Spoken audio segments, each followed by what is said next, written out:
Warga negara Indonesia di Malaysia memberikan hak pilihnya untuk surat suara presiden dan wakil presiden serta anggota DPR RI untuk wilayah DKI Jakarta. Pemilihan yang berlangsung di Malaysia sendiri menggunakan berbagai metode, salah satunya metode kotak suara keliling atau KSK pada pemilu 2024. Seperti yang diketahui sebelumnya, pemilihan umum di Malaysia menggunakan 3 metode, yakni metode pengiriman melalui pos, kotak suara keliling, dan metode TPS.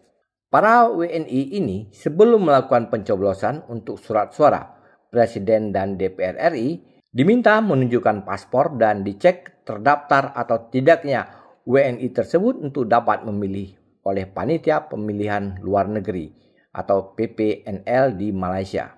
Proses pemilu di luar negeri ini juga ikut didampingi oleh saksi dari beberapa partai. Pemilihan di luar negeri sendiri berlangsung sejak siang hingga sore hari. Jaga Santika, salah seorang WNI di Malaysia, mengatakan siapapun presiden yang terpilih nanti supaya memperhatikan nasib para pekerja migran yang ada di luar negeri. Pengundian di daerah Sungai Kuala Lumpur lah, tepatnya di Malaysia. Ada pihak dari KBRI datang ke sini untuk melakukan pemilihan, bolehlah di daerah tempat-tempat asal pekerja lah yang terdekat. Untuk syarat-syaratnya menyediakan paspor, kalau nggak ada paspor KTP mungkin boleh, ataupun fotokopiannya pun mungkin boleh.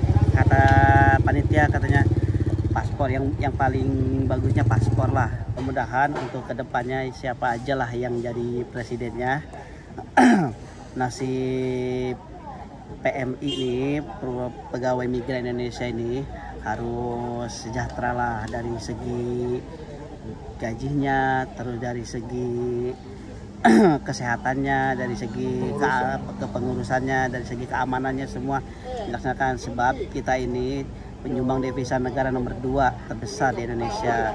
Harusnya diperhatikan juga lah untuk calon presiden yang sudah terpilih lah, siapa saja lah, nomor 1, nomor 2 ataupun nomor 3, tolonglah perbaiki kinerja untuk PTKI lah. Dari Selangor, Malaysia, tim liputan melaporkan untuk Puja TV Aceh.